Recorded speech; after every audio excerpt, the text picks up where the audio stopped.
Goeiedag almal en baie welkom by In die Tunnel, ons gesels sport, 'n lekker sportnaweek en dit is Saterdag en Sondag se sport waarna ons kyk internasionaal en in Namibië. Daar's 'n groot klomp sport internasionaal. Ek dink meeste van die ondersteuners wat veral van rugby hou, kyk daar na Pretoria se rigting. Daar's 'n groot derby daar, die Bulls wat tuis speel teen die Stormers. Ons gaan daaroor gesels ook met Mike Potgieter en dan ook 'n 6-nasie rugby natuurlik. Dit is die laaste ronde van die 6-nasie. Daar's nog 3 spanne wat kan wen. Skotland, Ierland of Frankryk kan nog wen. Ons hoor wat sê van die afrigters onder andere Andy Farrell van Ierland, Steve Tandy, hy is van Wallis en ook Jack Cohen, hy is een van die spelers van Ierland, so hulle almal gaan saampraat. Daar's 'n bietjie sewees rugby waaroor ons ook gaan praat, hulle speel nou in Amerika. Dan Engelse Premier Liga sokker, hulle gaan ook voort, dit is weer sulke tyd so tussen die kampioenskapsliga deur. Ons praat met 2 afrigters, dit is Igor Tudor van, hy is van Tottenham Hotspur, hulle sukkel op hierdie stadium, en dan Liam Rossonerier, hy is van Chelsea, so dit is sokker wat ons ook gaan gesels, en dan Grand Prix, vinnige motors, dis die Chinese Grand Prix, die tweede ene van die jaar, en MW Welman, hy gaan vir ons sy kundige mening gee, hy is van Megaphone Sport, en nou ook golf so vinnig, die spelerskampioenskap, 'n lekker groote op die man se PGA, Russell Henley gesels ook saam, so is 'n klomp lekker sport, ons gesels met die afrigters en die spelers, hulle vertel vir ons wat hulle dink, wat kan gebeur, ons spekuleer ook so tussendeur, lekker met Mike Potgieter ook te gesels tussendeur. Kom ons kop af van die rugby natuurlik, 'n groote in Pretoria, dis Verenigde Rugby Kampioenskap, wedstryd so eintlik in Desember plaasgevind het, hulle dit uitgestel na hierdie naweek, dit is eintlik die enigste Suid-Afrikaanse spanne wat speel. Grootheid, dit is 'n 2 uur afskop, seker maar grootliks oor die 6-nasie rugby wat later die middag gespeel word, maar 'n 2 uur afskop in Pretoria, daar word baie mense verwag in Pretoria, en kom ons hoor wat sê Mike Potgieter, ek en hy het so 'n bietjie gesit en bespiegel wat ons te wagte kan wees, maar 'n groot derby, dit is die Bulls tuis teen die Stormers. Maar dit is weer Noord-Suid, is altyd 'n groot ene, dit kom lank terug van Noord-Transvaal, Westelike provinsie, nou is dit Bulls teen Stormers, dis 'n groot ene in Pretoria, baie op die spel vir albei spanne, veral wel op die punte lê, maar as mens kyk wat moontlik kan gebeur op die veld, Loftus is weer 'n bondgenoot vir die Bulls, en een wat my oog gevang het, Mike, is dat die Bulls wen nie, hulle wen met 20-30 punte, so hulle is 'n sterk span op hierdie stadium. Ewe skielik kom daai naam Fortress Loftus weer na vore, en dis die groot ding, dit wys jou dat enige seisoen kan draai in enige rigting. Dit kos jou dalk 'n paar wedstryde om jou voete te vind, maar die oomblik as dinge in mekaar begin val, en ek dink dis waar die Bulls nou is, die spelers se interaksie tussen mekaar, die spelers lyk op die veld asof hulle skouers weer terug is, bors weer uit is, die koppe is op, waar nie 5 wedstryde terug nie, het ons almal bekommerd gesit en gesê, waar is die Bulls? Wat gaan aan met die Bulls? En dit wys jou net, enige nuwe afrigter gaan tyd nodig hê om 'n verhouding te bou met die spelers, maar ook om daai momentum op te bou op die veld. Ja, dis 'n wedstryd waar daar baie Springbokke op die veld gaan wees, en dit is die Springbokke wat waarskynlik die wedstryd gaan bepaal, veral op 10. Ek dink afhangend wat voor gaan gebeur natuurlik, as albei spanne redelike goeie balbesit kry. Dis dan maar lekker vooruitsig om potensieel vir Pollard teen Sasha Feinberg en KwaZulu. Die teams gaan in 'n groot mate bepaal watter span gaan wen. 100%, ek kan nie meer met jou saamstem nie, dit gaan 'n kardinale rol wees, watter een van hierdie 2 loskakels gaan die generaalrol vertol, en ek reken nes jy gaan dit deurslaggewend wees en die uitslag bepaal, maar dit vat my net so een posisie links of regs, afhangende van wat se kant jy speel, is die rol van die skramskakels, wat hierdie bal gaan moet seker maak dat jou loskakel genoeg spasie het, genoeg tyd het, wat se loskakel gaan koelkop bly om self baie tyd gee, want voorlangs is daar 'n stryd wat jy hulle onder druk gaan wil sit. Verdediging gaan 'n baie groot rol speel. Ek reken jy die beste, van die wêreld se beste aanvallers, met bietjie spasie, bietjie bal in hand, gaan hulle vir enige span kan skade maak. Maar hier is, soos jy sê, 2 provinsies wat 'n geweldige groot geskiedkundige battles en rivalry het teen mekaar ook. En ek moet vir jou sê, ek dink dalk net dat die eerste loskakel wat eerste oogknip, hy gaan nie een wees wat die knie gaan moet buig. Absoluut nie, loskakels benodig goeie balbesit, en daai stryd voorlangs, dit mag wees sodat dit opbou na die ou tradisionele toetsrugby, sterk verdediging, harde stryd voor, daar's harde spelers aan albei kante, een speler wat waarskynlik 'n verskil kan maak vir die Bulls, is die vaskop Wilco Louw. Baie keer het jy gevind, as jy so een speler het wat skrams nomineer, is net 2-3 strafskoppe op baie belangrike stadiums, en dis die verskil baie keer. So die Stormers sal met baie beter skram, as hulle die wedstryd Saterdag wil wen. En die snaaks en die ironie van dit is, ek dink die Stormers het in loskoppe genoeg om Wilco Louw teen te staan. Ek dink daar is geweldig baie lus, vuur om te wys, ek kan 'n Springbok so 'n bietjie oor aansit, en ek kan my hand ook opsteek, so met die opbou van 2027 se wêreldbeker, en ek dink daai is die klein goedjies wat 'n ou nie noodwendig aan dink aldag heel dag nie, Maar daai posisie, ons praat baie van losskakels en skramskakels, daai vaskop loskop stryd gaan 'n kardinale een wees. En ons weet as Wilco Louw eers momentum aan sy kant het, dan kry hy die een strafskop na die ander strafskop. Dit is amper asof hy die skeieregter oortuig dat al was ek nie reg nie, ek is reg, jy kan dit maar vir my gee. En dan begin daai strafskop druk op jou bou, jy begin vra, dit begin vir jou al frustrasie bou. En met elke strafskop wat in jou helfte is en tussen pale deurgeklits word, bou dit nog tellbord druk ook. So ek reken regtig nie, dit gaan vir my baie vreemd en snaaks wees as hierdie 'n wedstryd is wat daar meer as 10 punte verskil tussen die twee spanne gaan wees. Ek reken dit gaan juis afkom met een van daai strafskoppe en 'n strafskop. Ja, dankie Mike. Ja, daar's baie op die spel. Dit is die Bulls tuis en die Stormers. Die Bulls het nou 4 in 'n ry gewen. Die Stormers het 3 in 'n ry verloor. So interessant wees wat gebeur. Die Bulls verseker die gunstelinge op hulle tuisveld vir alles onlangse vorm in ag geneem word. Wat tans op die puntleer gebeur, Glasgow Warriors is voor met 45 punte, Leinster 41 punte. Hulle het al 12 wedstryde gespeel. Die Afrikaanse spanne net 11 wedstryde. Die Stormers het 36 punte, 5de. 7de lê die Lions met 33, dan 8ste die Bulls met 30 en 11de die Sharks met 24, so dit kan die komende naweek aansienlik verander, veral as die Bulls daar wen, en ook as die Stormers wen, dit gaan ook 'n groot verskil maak in hulle proses om daar in die top 4 te bly van daai kompetisie. Kom ons gaan oor na 6 laaste rugby, groot rugby, 3 spanne wat nog kan wen die naweek, die 3 wedstryde is Ierland teen Skotland, enige van hulle twee kan wen, die wenner sal hoop dat Engeland later verloor teen Frankryk en Wales wat ook teen Italië speel, maar kom ons spring weg met Ierland teen Skotland en kom ons hoor wat sê die afrigter van Ierland se span en dit is Andy Farrell en hy gee sy mening so voor hierdie groot wedstryd teen Skotland. Of course, you would love to dream like that. Obviously, the rest of it's out of our hands there, but there's something that's in our hands, and we concentrate on our performance first and foremost of trying to win something that's pretty special to us. That's the Triple Crown. You know, it's over the years it's been hard to come by when you're playing for Ireland. So we're desperate to make sure that we get across that. Ja, dit is dan Andy Farrell, die afrigter van Ierland se rugby span. Ja, die Triple Crown is 'n groot beker waarvoor hulle speel. Dis die beste van die Britse spanne. Maar hulle sal eintlik die 6 nasie ene wil wen en hoop dat Engeland vir Frankryk kan klop. En dan kom ons hoor ek wat sê Jack Cowan, hy is een van die spelers van Ierland. Hy gee ook sy mening so voor hierdie groot wedstryd. Well, I think they're probably playing the best. You know, they've obviously got some world-class players in there who are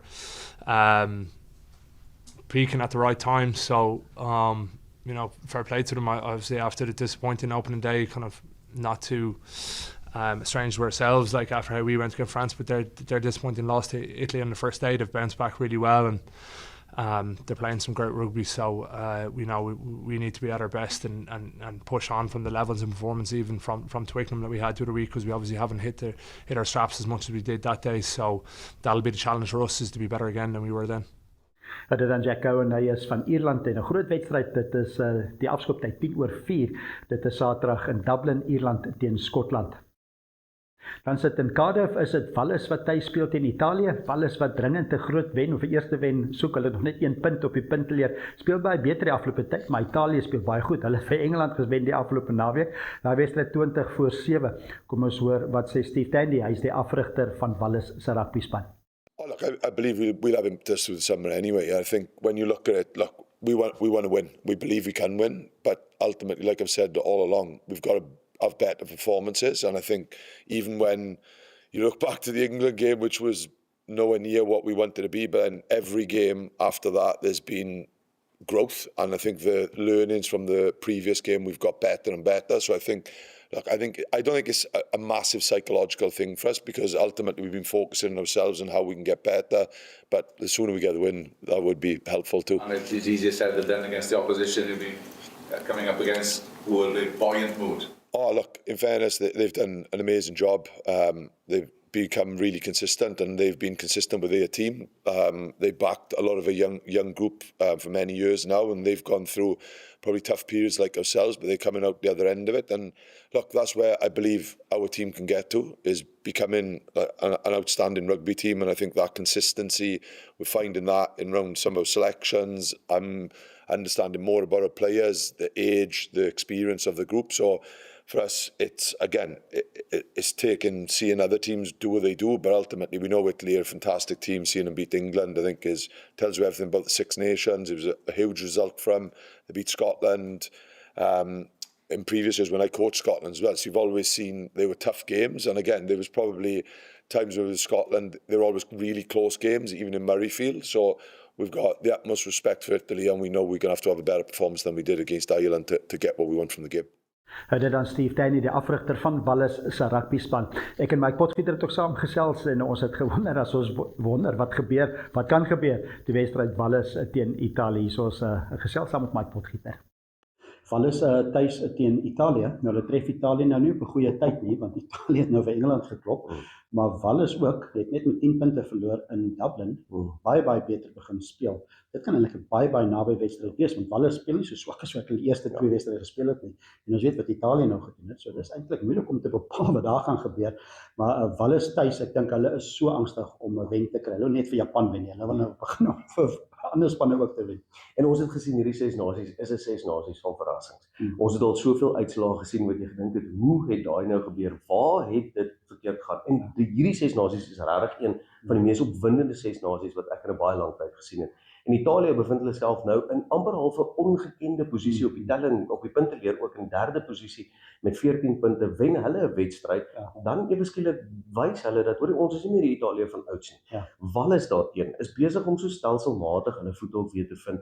Ek dink wat hulle besig is om reg te kry om stabiliteit eers te bring in die setup, in die span, en dan te kyk wat die probleme dis vir hulle nou moet wees. En wen jy vir Italië, dink ek gaan dit 'n groot ommeswaai in die binnekringe veroorsaak.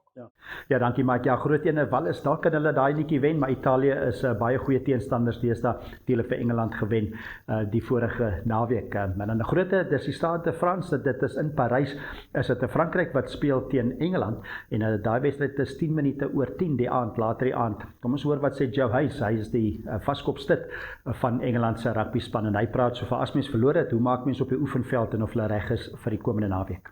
I think being able to review it from a different standpoint is good, but then it's important to go, right, we are a good team, we know we're still a good team. You can't take anything away from that. And the training today was really good. And it wasn't just, the lads that played on the weekend, it was the whole squad trained with the purpose of winning on the weekend. And I think that's incredibly important. It's not a reaction, it's just how we bounce back. And I think we've started in a good way in terms of how we've trained today and how we've prepared so far. Dat in Engeland se vaskopstit, dit is Joe Hayes en dit is Engeland teen Frankryk, dit is 10 oor 10. Maar kom ons hoor ek wat sê Mike Potgieter, ek en Mike het ook gesels oor die wedstryd Frankryk teen Engeland. Mike in Frankryk wat teen tuis speel teen Engeland natuurlik en 'n baie op die spel vir Frankryk. Wen dit met 'n bonuspunt en kan waarskynlik die titel wen. Maar hulle is 'n span wat nou verloor het. Dit is 2 spanne wat albei verloor het. Maar 'n tuisveld vir Frankryk, hulle sal sekerlik gemotiveerd wees om reg te maak. Ja, ek dink hierdie ene het seerder gemaak as wat hulle sal wil erken. Dit het gemaak met beide spanne wat baie goeie rugby gespeel het, groot tellings aangeteken het. Maar die punteverskil is steeds net 10 punte, maar dit maak nog steeds seer en hulle sal dinge baie vinnig regstel. Verdediging van Frankryk het bietjie krake gewys, maar mens kan nie dink dat Engeland gaan 50 punte aanteken so Skotland in veral nie in Frankryk nie. Maar dit is altyd moeilik om terug te kom van so verloor af, weet jy, want dadelik regmaak is desperaat. Maar asof Engeland meer probleme het as Frankryk op hierdie stadium. Ja, ek dink die groot ding vir my is 'n ou kan baie maklik vasgevang word in dit wat verkeerd gegaan het. Jy moet amper half in so 'n situasie dink ek. Kyk, wat het vir my gewerk? Wat het daai punte wat ek aangeteken het wel opbou tot die punte gegee? En dat jy dit amper beter maak, maar jy kan nie los dat jou verdediging nou agterlaat nie. Want as jy so vragpunte teen jou aanteken, is verdediging 'n geweldige groot probleem. En dan moet die vraag uitgevra word, was die span teen wie ek gespeel het net soveel beter op die aanval, of was my verdediging regtig so swak? As jy gaan kyk na die punteverskil, jou verdediging was nie eintlik oor die algemeen van die kompetisie so sleg gewees nie, dis hierdie een wedstryd gewees. Maar dis iets wat jy sal moet ophou. Absoluut. En een ding wat Engeland se afrigter Steve Borthwick, dit was 'n bietjie vreemd hoeveel veranderinge hy gemaak het in die wedstryd dat hulle teen Italië gespeel het.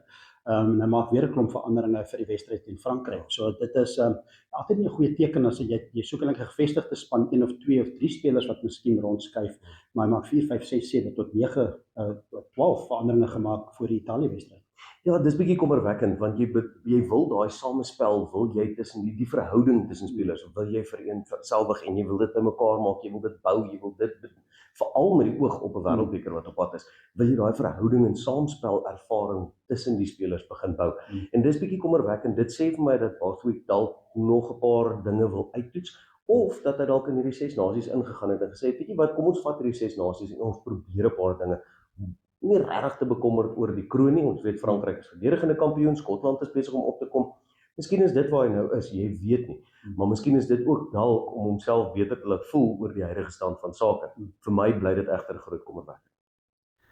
Ja, dankie Mike. En dit is 'n groot ene. Dit is Frankryk teen Engeland 10:10 daai afskoptyd Saterdag aand. Vinnig net die punte, Frankryk en Skotland het 16 punte, Ierland het 14, so enige van daai drie kan nog wen. Italië het 9, Engeland 6 en Wales het 1 punt tans op die punteleer. Dan is daar ook groot Sevens rugby, dis die HSBC Sevens reeks wat nou in New York gespeel word, in New Jersey, in die Harrison Stadion, en dit is die Blitsbokke wat goed gedoen die afgelope naweek. Hulle het natuurlik gewen in Vancouver. Hulle is in 'n groep gedeel saam met Nieu-Seeland, Frankryk en Australië. Hulle speel Saterdag teen Nieu-Seeland, dit is 6 minute oor 5, dis Namibiese tyd. Frankryk speel hulle 2 minute oor 8, en dit is ook in Namibiese tyd. In Australië is dit so 2 minute voor 11. Dit is alles Namibiese tyd, die Blitsbokke in aksie in New York in die Sevens. Kom ons vat 'n advertensiebreek, as ons terugkom, dan gaan ons gesels oor sokker, golf en Formule 1. Namibia is a land of movement, with waves that never stop reaching forward. Here, adventure is not something we search for. It is something we are born into. In every corner of this country, creativity rises. From artists, from athletes, from dreamers. And when the world comes to explore Namibia, they discover something extraordinary. Because when sport moves people, creativity moves ideas, and tourism moves the world toward us. Something powerful happens. A platform where movement meets imagination, where industries connect, where opportunity grows, where Namibia's next chapter begins. Welcome to the Creative Sport Tourism Expo. Exhibit, partner, experience. Creative Sport Tourism.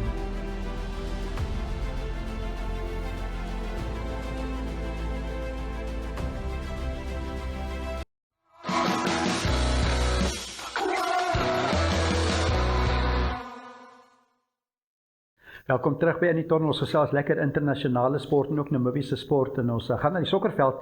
Dit is die Engelse Premierliga wat voortgaan. Tans is dit Arsenal nog voor. Hulle het 67 punte na 30 wedstryde en Manchester City het 60 na 29 wedstryde. Al die res het 29 wedstryde gespeel. Manchester United en Aston Villa op 51 elk is ook daar in die top 4 nog. Ander spanne in die top 8 is Liverpool, Brentford en Everton. So interessante naweek wat voor lê. Kom ons kyk wat gebeur. Dit is die naweek, is dit Burnley teen Bournemouth, dit is 5:00 die middag. Dan is dit Sunderland wat speel teen Brighton, dis ook 5:00. En dan is dit Arsenal, belangrike wedstryd vir hulle. Hulle speel tuis teen Everton, dit is 'n 7:30 wedstryd in die Emirates Stadion. En dan in Stamford Bridge is dit Chelsea wat teen Newcastle speel. En kom ons hoor wat sê die afrigter van Chelsea se span, dis Liam Rossinier. En hulle vraag aan hom gevra, speel hulle tot hulle potensiaal. Hoe doen hulle dit? En hierso is Chelsea se afrigter. It's something I need us to maintain our calm in the moment when we have setbacks. This is on me. It's not a blame of the team. It's something that we've spoken about from my first day coming in, about reacting positively, about staying calm under pressure moments, and it's not happened. So that's why it's on me.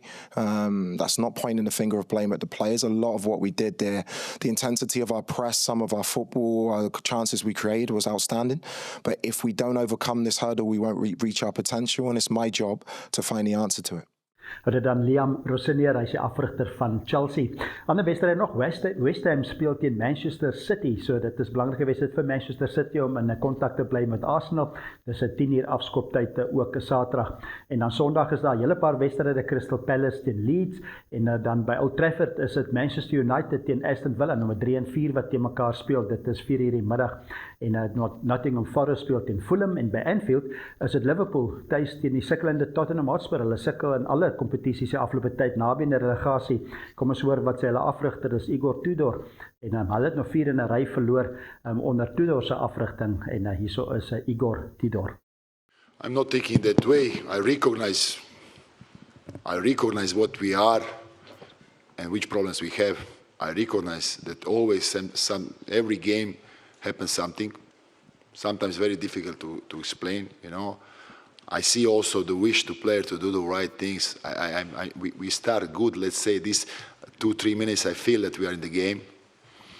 Then when they happen, these things, when they happen, what I said before, in the moment where we are now, unfortunately, is like that. Dit dan Tottenham Hotspur se afrigter Igor Tudor, en hulle het 4 wedstryde verloor, maar belangriker nog vir hulle is baie naby in die relegasiesone. Hulle het na 16de, hulle lê 16de op die puntleer met 29 punte, 17de net onder is Nottingham Forest met 28 en West Ham ook 28, soos baie naby aan mekaar. So dit is 'n sokker die naweek, lekker Engelse Premierliga sokker. Kom ons gaan na Formule 1, dis die vinnige motors, dis motorsport, dit is hierdie week, of hierdie naweek Sondag is dit die Shanghai, dit is die Chinese Grand Prix, en dit is direk wat mense kan kyk op die televisie natuurlik, dit is 5 minute voor 9, is nou by tyd wat die motors gaan wegspring. George Russell voor met 25 punte nadat hy die afgelope naweek gewen het, en Kimi Antonelli het 18, Charles Leclerc 15, so dis eintlik maar in effek die punte wat jy kry per wedren, as jy wen tweede is of derde is. Kom ons hoor wat sê MW Welman, hy is ons kundige, hy verstaan die vinnige motors, hy weet wat alles daar op China gaan gebeur. Kom ons hoor, MW Welman van Megaphone Sport. Hierdie naweek is dit die tweede ronde van die Formule 1 seisoen vir 2026, dis die Chinese Grand Prix, en dis natuurlik 'n naalren. Dit beteken daar's net een oefenronde voordat hulle vanmiddag moet kwalifiseer vir die naalren wat môreoggend plaasvind, en môremiddag is die gewone kwalifisering vir die gewone wedren wat Sondag plaasvind. Nou, boonbehalwe wat op die baan gebeur, is daar baie drama van die baan af, en dit is alles te doen met die term superclipping. Wat dit beteken is dat die motors se batterye pap raak, veral op lang pylvakke, en dan verloor hulle tot 50% van hulle krag. Nou kan jy indink as hulle hier teen 300 en iets km/h op 'n lang pylvak ry, en skielik verloor jy 50% van jou krag. Die ou agter jou gaan dit nie besef nie, en daar's baie kommer dat daar reuse ongelukke kan plaasvind in so 'n geval. Die ander deel van die probleem natuurlik is die wegspring. Die motors moet ook op 'n stadige opwarmingsronde die hele tyd rem om hulle batterye te laai. En wat gebeur het nou in Australië is baie van die motors wat op die wegspringrooster aangekom het, se batterye was nie ten volle gelaai nie. Liam Lawson was 'n sprakende voorbeeld daarvan gewees. En hy was bitter amper in 'n reuse ongeluk betrokke. Franco Colapinto het hom letterlik net gemis. En daar's baie ongelukkigheid daaroor. Ferrari skop natuurlik vas. Hulle wil nie die wegspringprosedure verander nie, want hulle ontwerp is effens anders. Hulle het 'n kleiner turbo op hulle petrol engine gesit. Dit beteken daar's minder traagheid wanneer hulle wegtrek, en dan het hulle 'n voorsprong. Ons kon sien dat dit Sondag gebeur het. Leclerc kon by almal verbykom. Maar ek dink in terme van die veiligheid is dit eintlik nie 'n regte kwessie nie. Ons definitief 'n plan moet maak hierso. Na die eerste oefenrondes lyk dit of Mercedes sal weer die oorhand het hierso. George Russell loop gemaklik voor, sy spanmaat Kimi Antonelli is net agter hom. Gevolg deur Lando Norris so 'n halwe sekonde agter hom. Die agterosse in die kraal, die Cadillacs, die Aston Martins, die Alpines, almal tussen 3 en 4 sekondes agter die motors wat voor in die oefenronde gekwalifiseer het. Ja, dit lyk nie goed vir enigstens kompeterende wedrenne nie. Ons moet sien wat hier gaan gebeur. George Russell lyk eintlik soos 'n kat wat room gekry het. Hy reken hy gaan die volgende wêreldkampioen wees. Ons moet sien wat gebeur die res van die seisoen. Ek vermoed hierdie superclipping is 'n probleem wat hulle baie vinnig gaan aanspreek. Hulle gaan waarskynlik die elektriese komponent van die engines se kragpersentasie afbring, sodat hy nie 50% die krag hoef te lewer nie, en dan gaan hulle die petrol engine 'n bietjie opstoot. In die verlede was die verhouding 20% elektries en 80% petrol. Hierdie jaar probeer hulle 50% doen, maar dit lyk nie of dit gaan werk nie. So ons moet kyk met ingehoue asem. Sien uit om te kyk wat gebeur die naweek. Ons praat maandagooggend weer en kyk gesels oor wat in die wedren gebeur het. Ja, dankie MW, lekker vooruitsig, dis die Chinese Grand Prix, die tweede ene van die jaar, interessante seisoen, interessant wees om te sien of Mercedes weer voor kan ry en hoe Max Verstappen gaan maak in hierdie keer in China. Hulle ry kloksgewys, dis 16 draaie, dis 5,4 km is die baan lank en hulle ry 56 rondes wat hulle gery. Laas jaar het Oscar Piastri gewen, hy het ook voor weggespring, Lando Norris was tweede. Kom ons gaan na die golfbaan, dis die spelerskampioenskap op die PGA wat gespeel word, dis by TPC Sawgrass, 25 miljoen Amerikaanse dollar die totale prysgeld, een van die grootes van die jaar, en voorloper na die eerste ronde, Maverick McNeely en Sepp Straka, hulle het albei 5 onder baansyfer gespeel, en ook Sahith Theegala ook, en Justin Thomas het 4 onder gespeel, en Ludwig Aberg 3 onder, dis van die voorlopers tans. Van die bekende Scottie Scheffler en Brooks Koepka gelyk aan syfer, Rory McIlroy was 2 oor syfer, hy is die verdedigende kampioen. Kom ons hoor wat sê een van die spelers wat goed gedoen het, Russell Henley van Amerika, hy is 4 onder baansyfer 68, hy praat oor die kondisies, dit was bietjie winderig, dit was bietjie gereën, en die dik Rieveld, hierso is Russell Henley. I'll take 400 par here any day. I mean, I find this place visually intimidating, but I do feel like I did a good job of committing to my shots today. You know, there's a lot of gusty winds and changes of wind direction and rain, and so I felt like I was in a good place mentally and made some good decisions and executed pretty well. Any shots stick out in particular? Any favorite on the day? Let's see here. I had a really nice up and down on 6, I guess my 15th hole from the left bunker, and that's something that I've felt uncomfortable with a little bit this year is my bunker play, and I've been working on it pretty hard, and just was good to see that one go in there tight. Russell, when you get out of position on a golf course, which happens to you probably every round, every week, does it tax on you more here, depending on where you get out of position? Oh yeah, absolutely. Does that make sense? Yeah, definitely. I mean, there's a lot of courses we play where, you know, you can just say, hey, as long as you're right, you can be anywhere right. This place is not like that as much. You can be maybe a little right or a little left, but for the most part, you got to take it on. And yeah, that's why, like I said a second ago, it's intimidating, a lot of the shots, but being committed to your shots for me is the most important. Dit dan Russell Henley, ja, lyk my die Rieveld is baie moeilik. Hy sê you must stay committed to your shots, so dit is 'n groot les vir elke golfspeler. Nie altyd so maklik nie. 3 Suid-Afrikaners wat ook daar speel, Christian Bezuidenhout 1 oor syfer, Aldrich Potgieter 2 oor en Garrett Hugo 4 oor baansyfer. Nou dit dan internasionale sport, maar kom ons gaan kyk ook wat ook in Namibië gebeur, en daar veral in Otjiwarongo is daar heerlike atletiek, dis die NAPSU atletiek wat plaasvind in Namibië privaat skole organisasie. Daar skole en hoërskole, dit is alle ouderdomsgroepe natuurlik, dit het al Vrydag begin en dan Saterdag gaan dit voort van 8:00 die oggend af, en dit is ook op NTV wat dit uitgesaai word, dit is van 10:00 af Saterdag wat dit uitgesaai word, dit is direk op Sportsrap TV, ook op oneup2.com, natuurlik DStv kanaal 285 en ook Gou TV kanaal 25, en so dit is 8:00 of 10:00 Saterdagoggend tot 5:00, lekker atletiek, en dit is skoolatletiek. Ook 'n tennis wat in Olympia plaasvind, dit is die NTA, Namibia Tennis Assosiasie se senior toernooi, en hulle speel lekker daar by die Sentraal Tennis Klub, en dit is al Vrydag begin, maar Sondag klas mans en vroue enkels en dubbels wat daar gespeel word. Dan ook Saterdag is dit 'n padwedlope daar in Olympia, dit is Windhoek Harriers se Captain's Run, hulle hardloop hierdie Captain's Run al van 1998 af, so daar's 'n 30 km, dan is daar ook 'n 15 km en 'n 15 km stap, en dit begin en eindig daar by Cowan Faceball Club. Ook vir die fikse fietsryers, daar's bergfiets by die IJG Trials, dit is in Kleine Cooper, dis die Rock'n'Rad XC, dis die cross country natuurlik, en dit is die eerste een wat al 7:30 wegspring, dis vir die jongeres, dis die onder 10s, en dan so 'n bietjie later dan is die tweede wegspring 8:45, dis vir die elite vroue en die onder 23 vroue, en dan die derde wegspring 10:30, dit is vir die elite mans en die onder 23 mans, so dit is lekker fietsry wat ook die naweek plaasvind.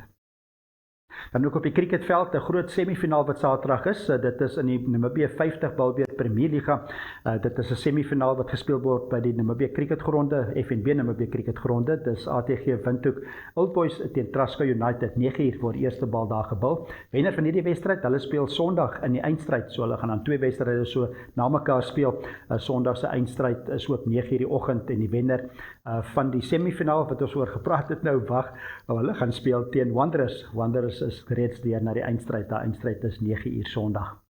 Dan ook laastens is dit motorsport by die Tauneris, dit is die resiesbaan net wes van Windhoek en dit is by die Windhoek Motorklub wat dit aanbied, dis die Trek Titans Drag Racing, klink interessant, dit is van 6:30 af wat hulle daar begin, is lekker musiek en kos en drank en natuurlik vinnige motors, is alles Saterdag. Nou ja, daarmee volstaan ek eers vir alles wat Namibië gebeur, ook internasionaal, is lekker napso atletiek, groot rugby, daar een op Loftus Versveld, Bulls en Stormers en 6 nasie rugby Formule 1 in China, baie om na uit te sien vir die komende naweek. So ons gesels weer volgende Vrydag, en tot dan groete en 'n lekker sportnaweek.